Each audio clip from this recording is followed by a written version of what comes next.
All right. Hi, everyone. Welcome to another Sunday live stream. Today, I'm really excited because we have two very special guests. This is Jack and Julie Rawson. They are longtime veterans of organic farming. They're kind of big names in the organic farming community, so I'm really pleased to have them on the show. Hopefully, if any of you have questions about organic farming, homesteading, growing crops, hopefully they can give us a lot of wonderful wisdom. But I'll also let them introduce themselves. Their farm is Many Hands Organic Farm, but I'll give you guys a second to introduce yourselves while we're waiting for everyone to join. You want to start? Yeah, you go ahead. Yeah, I'm Julie Rawson. He's Jack Kittredge, actually, is his last name. But Oh, I'm sorry. that's all right. Often, We're married, but she didn't take my name. how many No. years and years that women usually have men's names. So anyway, it's anyway, yeah.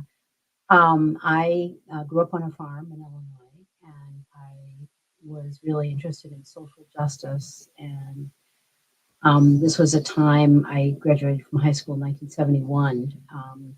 So, the Vietnam War was going on at that point, and previous to that, there was a lot of interest and effort going on for the, Black issues in the South, and a lot of social unrest, I guess, at that time. And it was also a time when the first Earth Day happened in 1970 when I was 17. And that was, on the heels of Rachel Carson's book in 1962, the Silent Spring, I guess it was. And so there was a lot of interest in a lot of different things. And I really wanted to get out into the world. I grew in a very small town, Milledgeville, Illinois, 1,200 people, about 3 hours west of Chicago. And so I went to college for a while, and I then got excited I went with a church group to a community organization in Chicago, and decided right then that I was going to quit college and get out and start doing organizing, because I felt like the world was passing me by. I was a little young for all the stuff that happened in '68, the Democratic National Convention, and all the protesting of the war. And the civil rights movement was, hot when I was just 10 or 12 or something. And so I really felt like I had to get out and be part of the foment, I guess, in trying to help reorient the world into a better place. And so I quit college, and I started working for a community organization in Chicago. I was there for 3 years, near northwest side of Chicago, and then decided to come to Boston and organize, in large part because in 1975, we had just instituted mandatory busing there, and there was a lot of racial strife in the city. It seemed like a place that would be exciting, and that there would be a lot of work to be done, I guess. So I was on a plan to go organize around the country, a couple years here, a couple years there, and kind of see the whole country. Really wanted to end up back in the Southwest and do some migrant organizing. However, I met Jack in 1976, and we fell in love, and decided to have children, and did start having children 1977. And then all of a sudden I was like, wow, I really need to raise these kids on a farm. And so Jack was up for the idea of at least a homestead. And so we saved our money, and made plans and looked for land, and finally found a spot in 1980, and then moved out to it in 1982, and started a homestead at that point. And then worked. I'll stop there and let Jack go on about his life first. Well, very similar. I'm almost 10 years older than Julie. So by 1968, I had been out in the world for 2 years. I grew up in Baltimore, a very middle class suburban kid, just interested in things around me. Went to Carleton College in Minnesota. There, I got acquainted with a lot of political ideas and interests in the early 60s. Um, and by 1965, when I graduated, I was pretty committed to making change in the world and wasn't happy with the sort of white Republican background that I came from and wanted to see real change. And I joined the Students for Democratic Society, SDS, which was a very active political group organizing students against the war when I graduated from college. So I became a staff member for them for a year out of the Midwest National Office, traveling around the Midwest and organizing chapters on campuses. Then I started a community organizing project in Madison, Wisconsin. Did community organizing around neighborhood issues for 3 years. Then in 1970, a friend of mine was on the board of the new mobilization against the war in Vietnam and asked me to come to Washington and organize some national demonstrations against the war in Vietnam. So I did that. I was actually in Washington in April 1970 when the first Earth Day happened, and went to the Capitol for that. But that wasn't my cause there. My cause was Vietnam. And we did some major organizing against that. And I ended up, after that, going to Massachusetts and ended up doing organizing on Cape Cod around tenants issues and the fact that it's such a vacation spot that tenants get 9-month leases and then get kicked out of their houses and they get rented to tourists for 3 months for much higher rent rates, and then it comes down again. And we were upset with that and wanted to get year-round leases for them. So I did that, and then went to Boston and worked for the PERG and worked for a number of different organizations that were doing nonprofit causes, and met Julie, who was also, an organizer, and we decided to have a family. The one thing that I didn't mention and has been very helpful was when I was on the Cape, I fell in with a group of people my age, and we like to, on our spare time, play board games. And we started creating ideas for board games ourselves and developed in our spare time several games that we thought would be worth selling. And we tried to sell them, but couldn't. And by the time we got to Boston, we had continued to improve them, and we decided to start our own company on the side in our spare time and publish one of the games that we thought had a good chance. So while I was in Boston and organizing for nonprofits with Julie, I on the side in my spare time helped raise the money and publish one of these board games, which was reasonably successful. So that was the capital, I guess, that Julie mentioned. When we saved our money. We weren't earning very much as organizers, but when we sell a game, the royalties for that we put aside for our land fund, and that was how we were able to actually accumulate enough money to buy land eventually. We had to save for a couple of years, but without that, it would have been much more difficult. And for people who are looking for land, I would suggest something that's a big help. If you can have a second job or do some kind of build on one of your talents in your spare time and get some kind of income from that and put it aside, that's a good way to eventually to get. It'll take you a couple of years, probably at least, to be able to afford even any reasonable piece of land. But that's the way to start.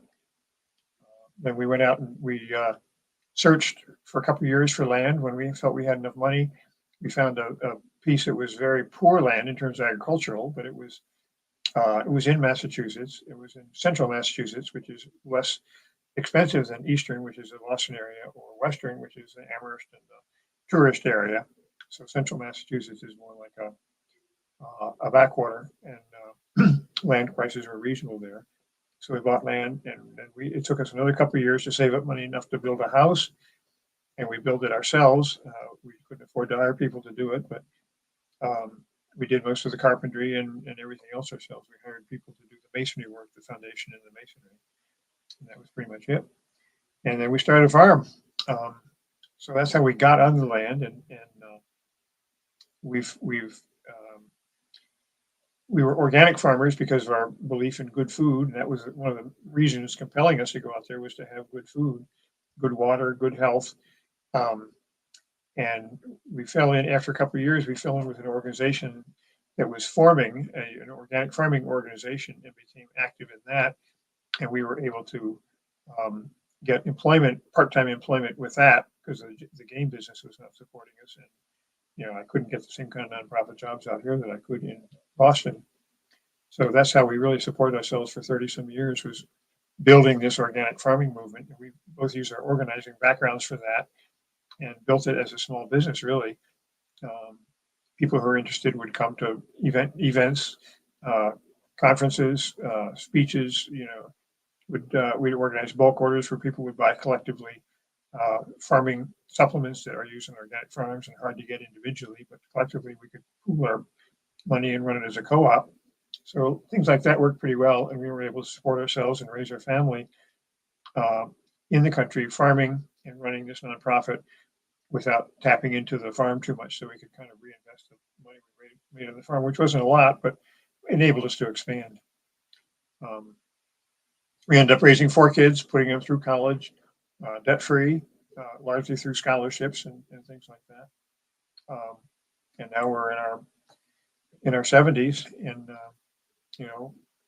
looking back on that, and we were asked by Chelsea Green, the publisher in Vermont, to write a book about our experiences as leaders of the organic movement and sort of wannabe farmers that made it through. And so we have written this book. It just came out in November, and that's probably why you heard of us and why we're talking to you. Yeah, I would recommend everyone check out the book Many Hands Make a Farm. It's an inspirational story for anyone who's interested in farming and homesteading, or whether you want to do it yourself or it's just a topic that interests you. So I guess a few questions. When you were first buying land, were any loans available? I assume it sounds like you didn't take out a loan when you purchased the land. That's so correct. I know You mean that like a government loan, a farming loan or something? We didn't have any farming experience. I mean, friends of ours that we met through the organic movement have taken out very sizable, very helpful loans from the Farm Service FSA, and been very helped by that and able to skip many years of private misery saving their money. But we didn't even check that. We weren't thinking of being a farmer primarily. We were thinking of being homesteaders, raising our own food. But no, we didn't pursue that. But I think you have to somehow be able to demonstrate that you are a reasonable risk for them as a farmer. You have some experience, you have a reasonable market plan, you have a piece of land that looks like it would work. But if that's available, I would certainly recommend them. They have a good record, and I think people have had good experiences with them. I think one thing that we did do that worked was we borrowed money from both of our sets of parents, and we paid it back within a reasonable. We didn't do time. that for buying the land. No, but for building the house. Building a house was. But I mean, I just think, generally speaking, there's a lot of investment in putting together your dream place, and I think. It's nice to, if you can, call on family. It's nice if you can call on other elders who have money that might be willing to support you. I know at least on 3 different occasions that we've loaned some money to young farmers or young organic business people who wanted to get going on something. And after we were able to come to the place where we can actually lend people money, where we've been paying back our parents for all those years by trying to support other people in the community. So I think it's not a bad idea to ask. And there are people out there who do want to see you, do want to see you thrive, and will probably be there to support you in one way or another. That's a good point. And you also said the initial land you got was not necessarily prime agricultural land. Yeah, it's 40. It was 40 acres we bought in 1980. In 1986, I think, or 5 or 4, something. We bought another 15 acres across the street. when it came up there. So the land that we bought was from an old farm. It was quite a large farm, and someone had come in and had a vision that it should be broken up into small parcels so that people could farm it. And we bought a parcel of it, but no one else ever bought one. And people were more really interested in just buying a little place, moving out from Worcester, which is our biggest city, about 40 minutes away, and having a place in the country. And Just they bought a 5-acre house lot or yeah, something. house lot or something. Oh, So okay. after the realtor that we bought from couldn't get anybody else to buy on their vision of how it would be, they sold it to this place called Properties of America, who came in and just chopped it up, 200-foot frontage, and they were just going to throw a bunch of houses in there. And so we were able to get some of the land across the street, so that we were able to have both sides of the street where our house belongs to us. And it was a nice investment, because we don't really have any neighbors that we can see, even though we do have neighbors up and down the road now. But the land was not, having grown up in Illinois, where we used to have some of the best farmland in the world, really. Mhm. It's mostly all gone down the Mississippi River since then, and it's very highly chemicalized, and they use planes to spray the pesticides. So it's not a nice place to be now. But anyway, it was a place of a mile deep, topsoil, and the topsoil here is very thin, and you might hit ledge rock basically after 6 inches. And this place was kind of wet. We brought my parents out to see the land, and we were very excited. My dad said, "Well, it's a little wet." He was very nice. But and later he used to take rocks home to Illinois, because they didn't have any rocks from it. And so, as we call it, rocks, trees, and swamp mostly, but we do have little areas where we can grow things. And it's very wooded. We're on a scenic road, so we have these very 150-year-old oaks on the road. But we just, so that they're nice, and we collect a lot of leaves off of them in the fall. We're right in that leaf collecting process right now, but they also cast a lot of shade on the field. So, Mhm. we've been able to carve out about 2 to 2.5 acres of that land, which is not underwater during parts of the season, to grow stuff. And, otherwise we get by. I mean, farmers learn how to get by. And you make the most of what you have. So, I mean, I'm still very grateful that we are not around a lot of other farms, because that means chemical spraying, and it means toxicity in most of the country, Mhm. So we don't have anybody who sprays chemicals around us, and we've been able to really build our soil to a superb texture and fertility, by using good organic practices. And so, we've turned it into a nice little paradise. And how did you in those first couple of years, how did you figure out how to work the land, or what areas would grow, or how did you start building up the soil so that it would become Yeah, a lot productive? of trial and error. So, I did grow up on a farm, but most of what my memory was really, and what I called on, was my mother's gardening experience. And certainly, there was a lot of rototilling, and at first we had a neighbor come out and plow up some of the hayfield. It was mostly hayfields, with woods in the back, and just started planting and using organic practices, but a lot of trial and error, and a lot of and that was why it was nice to get involved with NOFA, the Northeast Organic Farming Association. They had a lot of workshops and excuse me, in conferences, which we later ran the conferences, and Jack was the editor of the newspaper too. So we got a lot of exposure to the best farmers in the Northeast, best organic farmers in the Northeast. And that was what the organization was all about, was skill sharing and learning together on how to become organic farmers. Because although there have been periods in history where where people were doing, who's the black farmer in the South who was, Whately? yeah, no, not Whately, but he Tuskegee? Tuskegee, yeah, he worked for Booker T. Washington, but what was his name? Struggling with the name. Who was a really, he was, really teaching people organic practices. This is back in the teens. Anyway, there have been people at various points who were farming organically, but very small pockets of it, and really gathering that information was difficult. Certainly, people prior to World War II were, depending heavily on crop rotations, and using a lot of, again, in the Midwest, where we're mostly talking about raising big crops of grain and such, that people would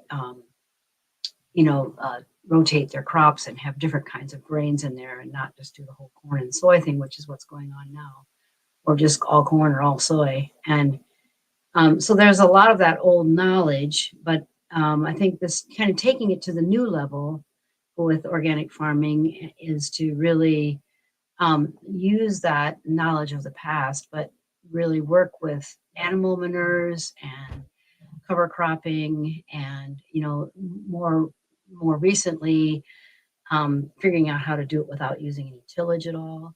There were a lot of innovations around carbon sequestration and getting rid of tillage, which has been around for how many thousands of years? Is that 12 or 12,000 something? since agriculture Yeah, started. I think Really. 12,000 years. The plow was, probably the worst, most destructive thing that's ever happened in the world, really, because it would open up land and then it would dry out and, But it was desertify and so small scale for most of history that it hasn't bothered. But in the last couple hundred years, we've gotten so massive with our equipment and our tillage and our powered vehicles and so forth. You now can, plow 20, furrows at the same time with some of the tractors we've got. You just look out in the Midwest and you see huge empty, brown fields full of furrows and no cover and all that. But really, Mesopotamia and Northern Africa and all those areas were bread baskets. I don't know when that happened, that they turned into desert, but it was because of excessive. Well, North Africa supposedly was a breadbasket that fed Rome during the Roman Empire, so that's 2,000 years ago. Yeah, so they were destroying their soil a long time ago. So that it's been going on for a while. I think we have to know that we weren't the first ones to trash the soil, trash the earth. So anyway, let's stop for a minute. I can't remember what the question eventually was, but go ahead, ask something else. Okay. So in those first couple years, was your first harvest successful, or did it take several harvests to figure out how to make the land work for you and to grow it?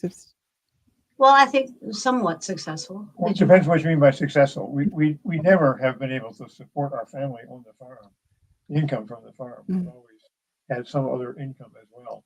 So, but we started very small, started growing for ourselves, started doing farming for a local farmers market on the common in the town we were in, and to take home $50 or something from the farmers market was a big, that was a good day.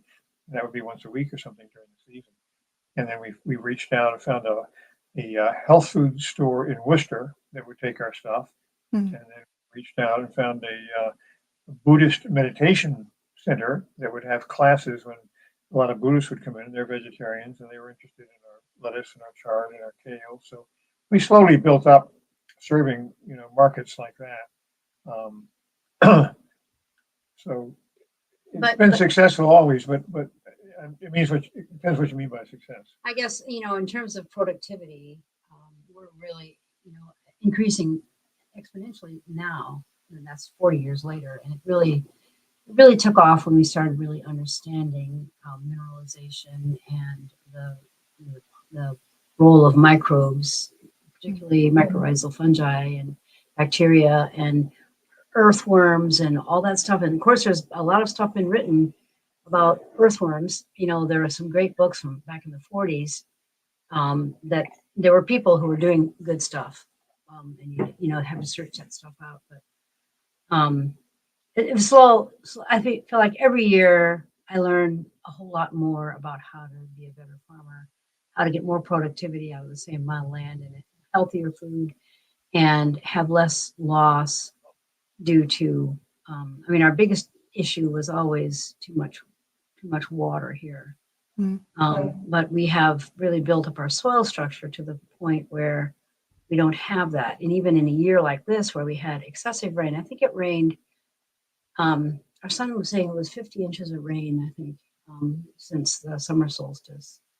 And I think our annual rainfall here is supposed to be like 45 or something. About 45 to 48 annually. Yeah. So this was all, but it was like raining every 3 days, and it was, you know, an inch or two, just constantly all summer long. And a lot of people, you know, who are tilling and using plows and such, they say, can't get in the soil, can't get in the land, you know, and then stuff goes underwater. And when it goes underwater, the anaerobic bacteria take over, and then the plants die because they're essentially they have to, the microbes that live in relationship to the plants have to have adequate oxygen in their lives also. And if they're sitting in standing water, then they drown essentially. But if you don't use tillage, then the soil develops its own natural structure over the years, and water gets absorbed into the soil. So one of the studies shown that if you build your soil carbon by 1%, you will be able to absorb something like 25,000 gallons of water per acre. So there's a huge reservoir possible in the soil if you treat it well to absorb that water during rainy season and give it back during drought. And that's, if you till, you kind of ruin that possibility in your soil.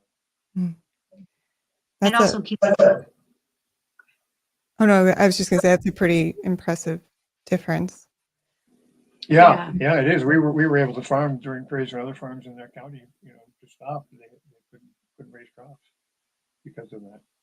I think keeping soil covered. There are a few little rules. Keeping soil covered with green plants, if possible, with brown, if not possible. In other words, mulches and things like that.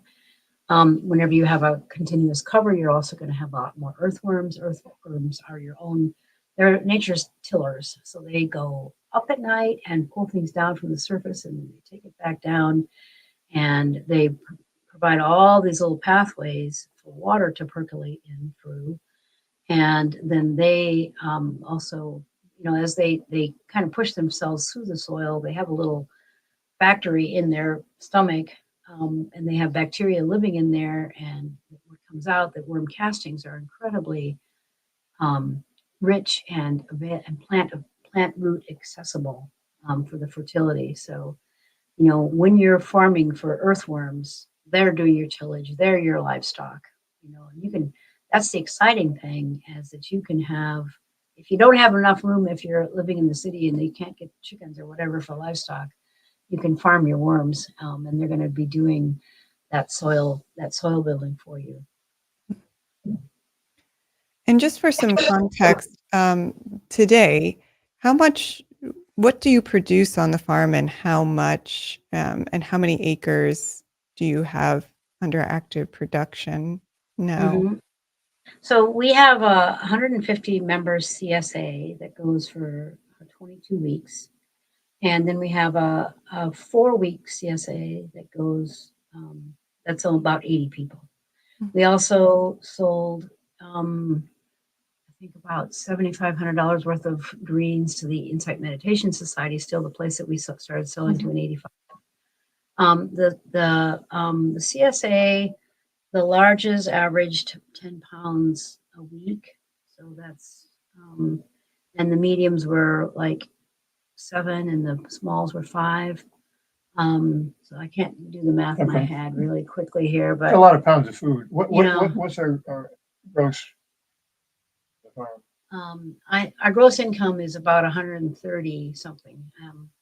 But besides all those vegetables, which are on about 2 acres, we also do, we did this year 250 meat birds on pasture, meat chickens, and 100 turkeys and 6 pigs. And then we raise about 150 chicken laying hens on pasture and have eggs throughout the season. So, we probably made about 80,000 on produce this year and maybe 50 on meat, and eggs and stuff like that. So, we also have an orchard, which is about an acre, and then some small fruit. But our orchard, the peaches, all the fruit buds died in the end of March when there was a couple nights where it went down to 13 below.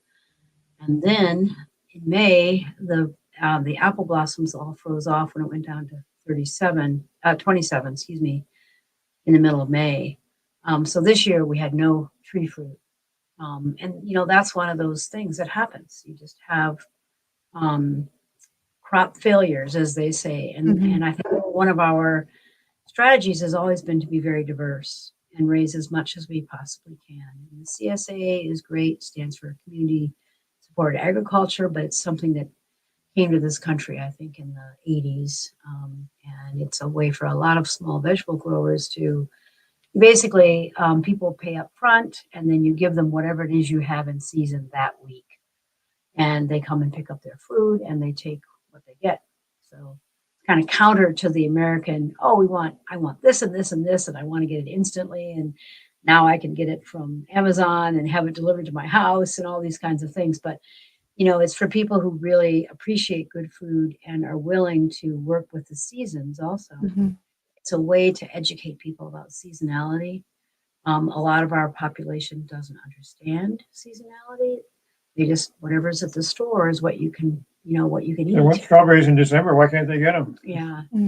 So, as a country, I think we all are quite separated from our food and where it comes, and people don't know how to cook either, but all those things that we really we educate a lot about that, but we also attract customers who like to eat well, and not only just people who are of means financially, but with the help of the federal government. There are a lot of programs, the SNAP program, Supplemental Nutritional Assistance Program, and then there's the HIP program, the Healthy Incentives Program, where people can actually, if they join a CSA, they can pay money, a certain amount of money each month with their SNAP benefits, and then they get a rebate back into their so their bank account of money, through the Healthy Incentives Program. So, How many of our customers would you say have SNAP? yeah, maybe 15 or so. So 15 out of 50. No, 15 out of 150. Oh, okay. 150 So 10%. CSA, yeah. And then we also raise enough food for 14 shares that go to a program called the Community Fridges.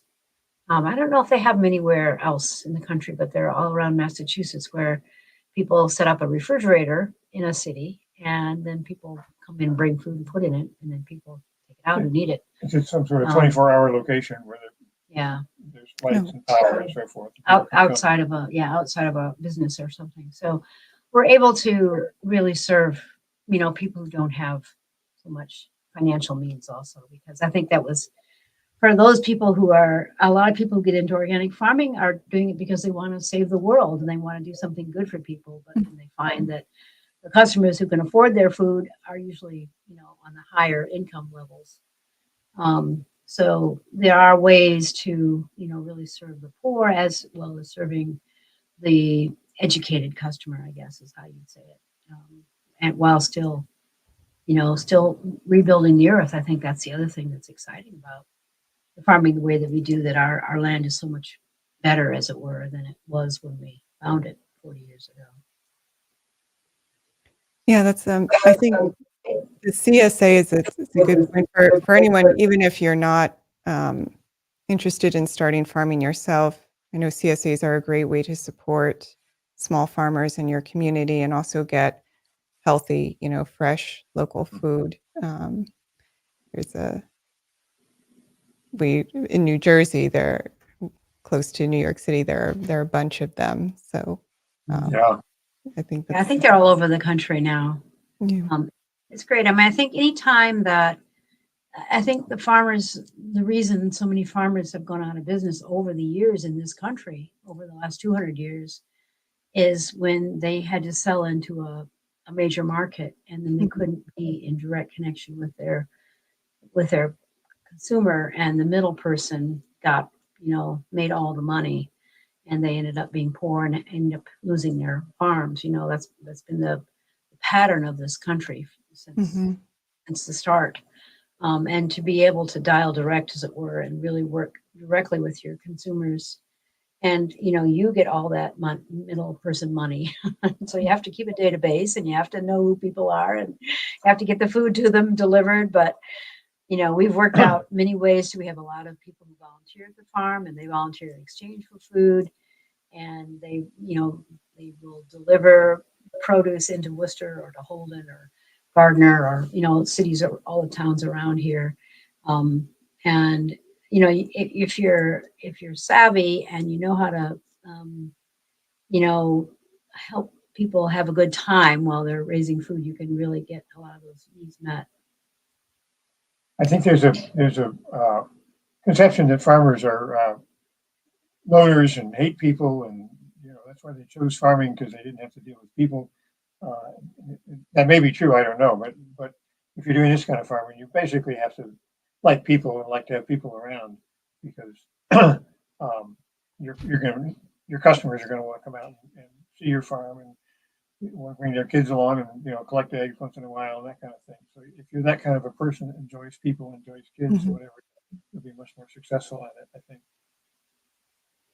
I think. Just one point of clarification, because I mentioned New Jersey. That's just because my company is based out of New York, so I'm familiar with New Jersey. But Julie and Jack are in Massachusetts, so just a point of clarification there. And I think there were two things from this that I wanted to highlight. So going back a little bit, it struck me how much you're able to produce on only a little over 2 acres. I think you said your profit's around 80,000 a year now. Well, not profit. Our Gross income, but gross mostly income. Okay. Mostly goes out again. Yeah, we actually are happy every year if we break even. We break even and we fill 8 freezers full of food. And we feed 4,000 meals a year at the farm here, just to people who work here and such. So, but yeah, we don't we haven't taken much money out. We were able to pay for our equipment as we needed and fertilizer and all those things. We hire help. That's a big expense. Yeah, we hire people. So, we're not we haven't taken income for our own selves, but we have a lifestyle income, and we have our own food, which is thousands of dollars worth of food. We eat extremely well. Yeah, we eat like kings. So you and what percentage of what you grow goes toward your own needs, and then feeding your employees and friends and family, and what goes toward the CSA and the other customers that you have? Well, I would say in any week, 150 shares, we probably eat about 3 shares. And we give out about 150 shares. Yeah, wow. The eggs, let's say we collect right now 50 a day and we eat about 4. We hold back 50 meat birds every year to eat. We hold back probably 75 pounds of pork from, how many pounds of pork did we get? 6 pigs. 150 or 175 pounds per pig. We hold on 6 pigs. We hold on to 75 pounds of it. Turkey, we have 1 turkey and we sell 99. Somewhere between 1% and 5% generally of Wow. depending on the crop we eat or serve to friends or volunteers or whatever. Yeah, I guess on a good apple year we'll make 200 quarts of applesauce and we'll have it every day. But we also are handing out tons of apples to our CSA members. So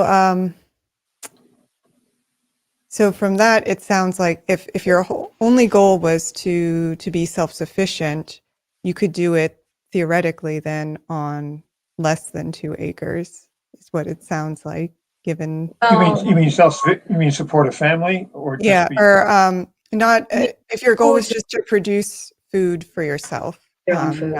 not have any Well, income. I Yeah. think that you could produce food for yourself on much less than that. As a matter of fact, I think Jack once did an article on international agriculture, and there was some stats that like 55% of the food in Singapore was raised in the city. Well, depending on the situation, you have some of the Yeah. third world countries and particularly in Asia, a huge amount is raised in the city. But I think she's asking somewhat differently in American lifestyles. Yeah, Uh, but I think the point is that you can grow food anywhere, and if you don't have any land, you could probably find a community garden you can become part of, or you can your neighbor's backyard, or you can be very if you want it bad enough, you can find a place to raise food, and you can raise it on a balcony, on a 20-story building. Um, they're just they're I know in New York City now there are a lot of farms right up on the roofs, right? They've got these farms.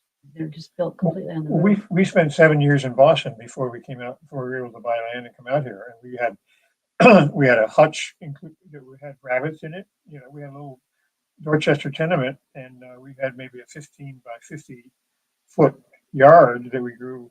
We had rabbits on. We had a little play lot for the kids. We grew probably half of that was a garden.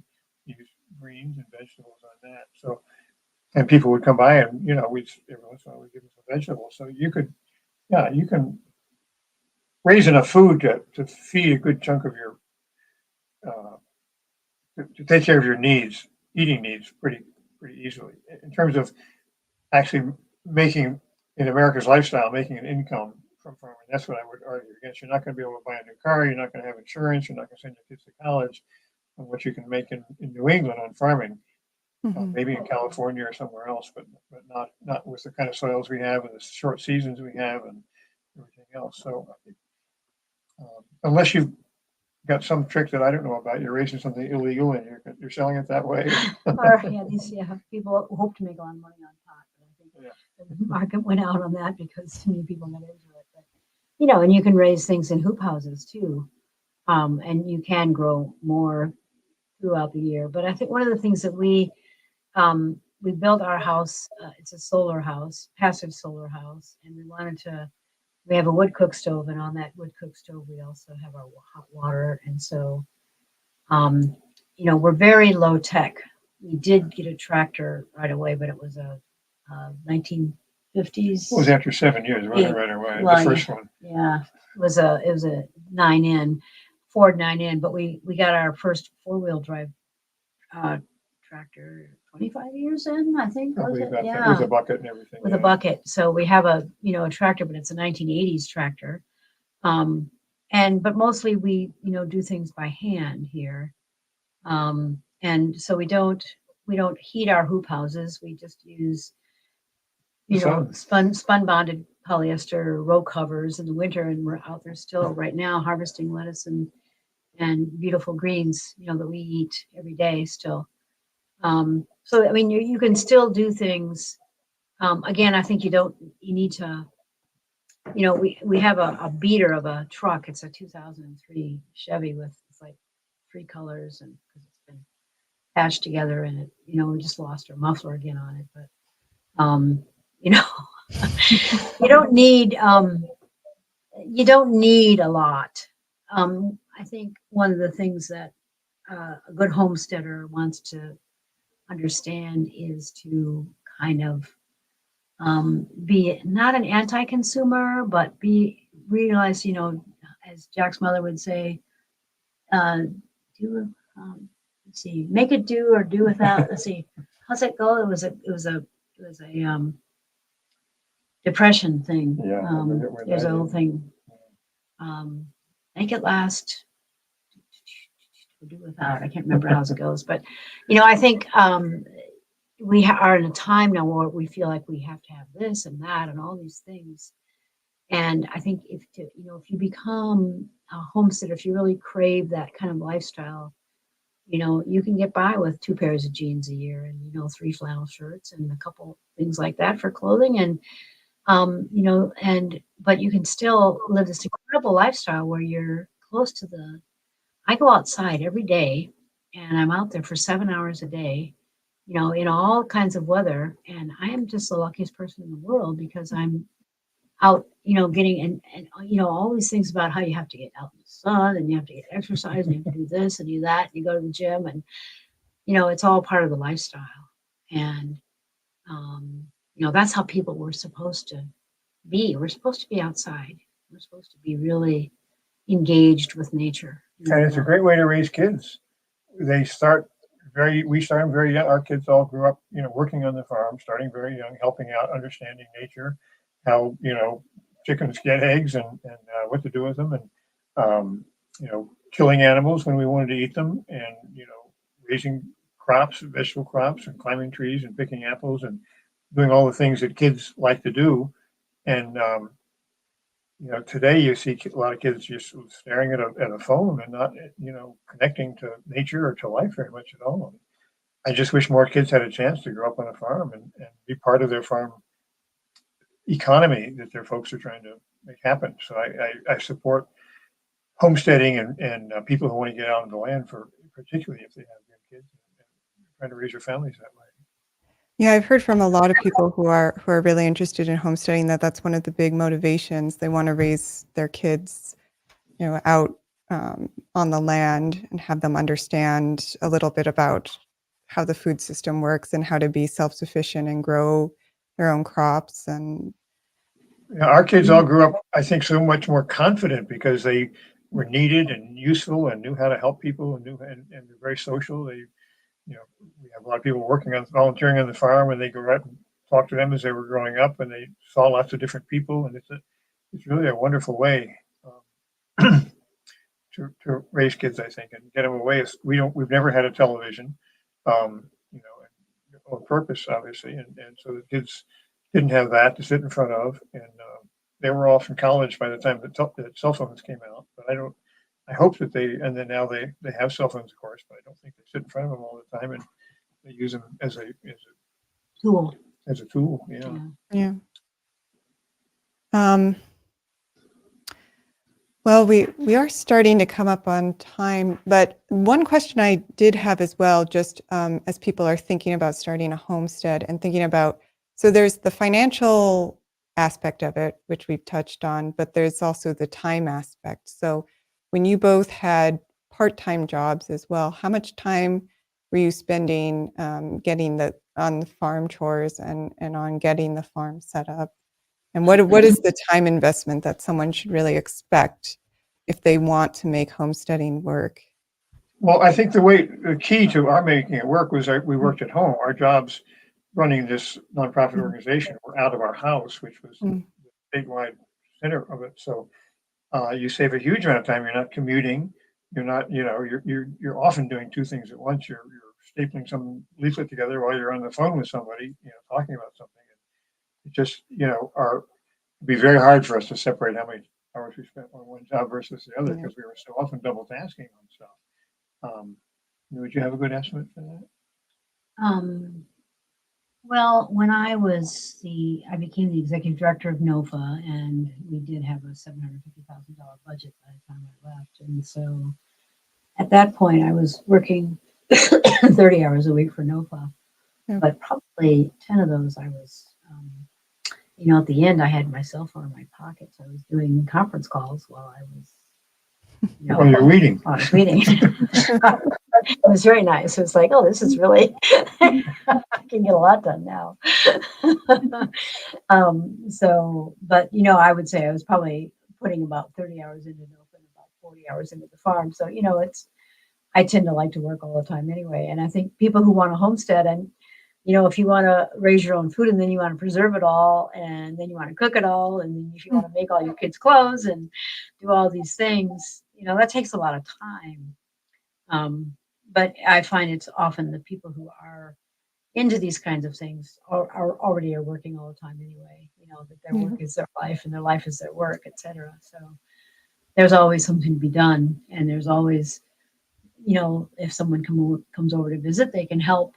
I mean, we have engaged so many people at the kitchen table with shelling peas or Putting garlic. splitting garlic, putting out a newsletter for NOFA or whatever. I mean, we are masters at getting other people to help. I mean, I think that's it. I think the way it really works is if you really know how to engage other people Mhm. in what you're doing. And for the most part, there's so many people who are so excited about this kind of lifestyle. Um, But I would say having a partner who shares those kind of goals is really important. Yeah. It's not going to, there's so much stress and so much time spent. If you're not both on target for that kind of lifestyle, you're not going to survive as a partner with a spouse or whatever. If one wants to take it easy and one wants to run a farm, it's not going to happen. Yeah. Yeah, that's a good point. And I think there was also a key point in there in that you really can't expect to go into homesteading on your own. You'll be more That's one person. successful. Yeah, Well, and one I mean, person. So whether it's going if in you, with a spouse or you have a community that you're a part of who can support you. yeah, I Sounds think like it's important that if you really know what you want, Mhm. the people who are needed to help you get there will show up. Mm. I think it's one of those things that people who have a purpose in life attract other people because it looks like they're having a really good time. I mean, I think it's all there's a real power of attraction in having a good time doing something that seems like it's useful in the world. Yeah. Yeah, that's a really powerful point. I think, we're just talking about how much work a homestead is, but at the same time, um, it's work that's really meaningful, right? And something that you may not ever be able to get from a regular job. I think that's why so And many people are.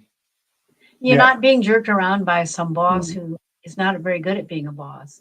So many people work in situations where their wings are clipped all the time. Mhm. It's that no one should have to be doing anything other than what they're best at all the time. Yeah, that's a really powerful point. Um, and I think you both are a real inspiration for how anyone can make it happen if they really want to, even if it's, a small parcel of land that maybe doesn't have the best soil starting out. If it's your dream, you can make it work. I think that's Yeah, and maybe it'll take a while to get there too, and maybe you'll have some false starts, and maybe you'll start somewhere and go somewhere else, and maybe the path will, open up to you as time goes on, as you get better at discerning what it is exactly that you're looking for. So I think people have to be patient with themselves as Mhm. they navigate. I mean, life is a big navigation, right? We all we aren't going in a straight line. We're always going here and there. And, sometimes we go backwards a little bit and then we come up again. And, that's life. But it's, if we can really enjoy all the twists and turns along the way, that gets us out of bed the next morning to what Yeah. else? What new wonderful things can happen? Yeah. Yeah. It does, though, sound like you need to go in understanding that it is going to be an adventure and there will be ups and downs, and you may need um, a second source of income for a good portion of the time that you're homesteading. And you have to really enjoy working. I think that's the thing. Enjoy working. That's a large part of it. It's not an armchair profession. But it's work that I think for many people is work that's actually enjoyable. So I think, if you enjoy your work, sometimes it's easier to work 70 hours a week on something you really love than 40 hours a week on something you hate, right? Sure. Um, Yeah. But even shelling peas or something, which is not a huge, some of the people love, they can do while they're talking to each other or listening to a podcast or being on the phone with their relatives or lots of other things. I mean, there's ways you can, while you're doing one thing, you can also do some kind of piece of work that we just almost always are doing a couple things at a time because it needs to get done. And there are times when you go, I'll save this until I'm on the phone with so and so, and then I'll do that. Whatever. You just think out your time, and you can get a lot more out of it. Yeah. Well, we are coming up on the hour. I'm actually losing my light. But so I think this was wonderful. Thank you both so much for being on the show. I think you have a really powerful message for anyone who wants to get into homesteading and build a similar lifestyle for themselves. So I hope everyone who's listening got a lot of great advice from this. And again, the book is Many Hands Make a Farm. So, you know, if you want to learn more about Jack and Julie's story and how they made it work, then I would check it out. It's a great book. Yeah, I'll just say that you can, we have a weekly newsletter that goes out. Oh. And if you go to our website, it's MHOF, as in Many Hands Organic Farm, .net. Or you can just look up Many Hands Organic Farm on the internet, it'll come up. And then you can subscribe for free to the newsletter, and it's full of, you know, good stuff to read. That's great. Yeah. We have opinions in there too, but a lot of videos and pictures of what it's like to have this kind of a life and you know, a day thoughts from different people. Yeah, no, it's a real a weekly digest of what we did on the farm, so you can learn a lot about what's going on and how we're doing it and all that stuff too. So, and then, you know, you can buy the book from us, or you can buy it from Chelsea Green, or you can buy it from Amazon. Anyway, like that. So. Yeah, that's great. So everyone should check it out. You should also subscribe to the newsletter. I mean, if you're interested in farming or homesteading, I'm sure there's going to be a lot more great advice there. So I can go back in and put links to the book and the newsletter in the description of this live stream. Good. So, Great. Okay. So thank you both so much. As I mentioned, I do a vacation giveaway now, so you can stick around or you can sign off. But thank you so much. This was really special. Thanks for having us. All right. Bye. Bye. Okay. And then for everyone else, I hope that you enjoyed that. That was a lot of fun for me. So I'm so happy that I was able to have Jack and Julie on. Oh, they signed off, so I didn't get a chance to ask if they ship out of state. I'm guessing they don't, but I'll put their information in the description of this live stream. So, you know, if you want to reach out to them with questions. Yeah,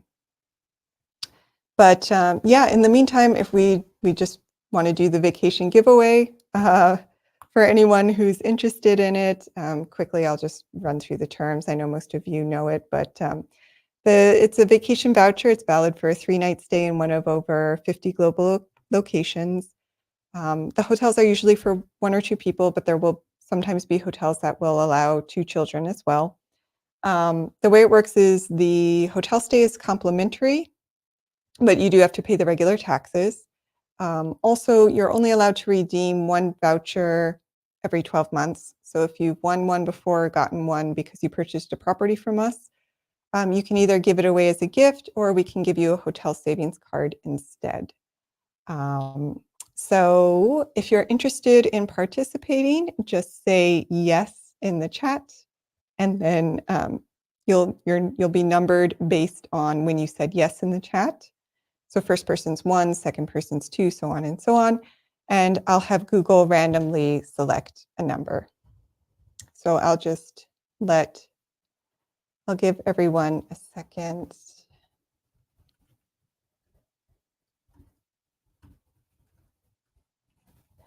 But just following up on the question about whether they ship outside of state. I know a lot of organic farmers don't. Part of it is for some people philosophical, but for others it's a logistics question. But if you do want to support small farmers, whether they're organic or not, in your community, I think most areas now have CSAs.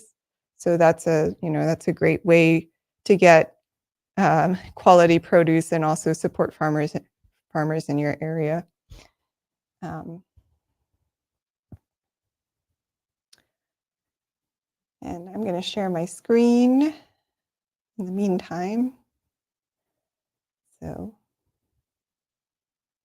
even if you live in a city, I'll just go on a little bit about this, but even if you live in a city, I think many cities now are good at trying to connect with farmers who are, an hour or two outside of the city. So you can often get CSAs even, if you're in the middle of a big city. I'll wait 5 more minutes or so.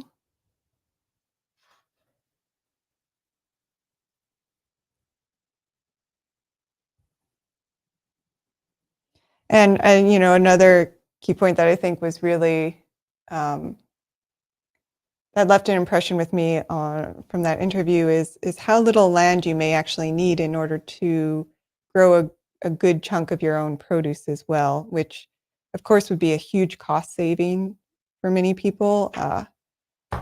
Produce, even just regular plain old conventional produce at the grocery store is so expensive these days. So you don't even need that much land to grow some of your own basic supplies. And I think that's a really empowering message. You don't even necessarily need to own land either. As they were mentioning, in a city that's where space is as compact as New York City, there are people who are growing their own vegetables on their roofs and in their balconies. So I think that's a really empowering message for everyone, or it was for me. I won't speak for anyone else, but all right. So it looks like we have 5 participants. I'll wait 10 more seconds just to make sure no one else wants to join in. 10, 9, 8, 7, 6, 5, 4, 3, 2, 1. Okay. And our winner is number 5. That's Paulina. Congratulations. So if you just want to send me an email, I'll send you more information along with the list of locations, and you can let me know which one interests you. As for everyone else, thank you so much for joining. I hope you enjoyed the interview. I did a lot. Then I'll be here next Sunday, same time, same place. So I hope to see you there. I hope to see you next weekend. I'll be giving away another voucher as well. So if you keep showing up, I'm sure you'll get one. But I hope you all have a lovely Sunday and a great upcoming week.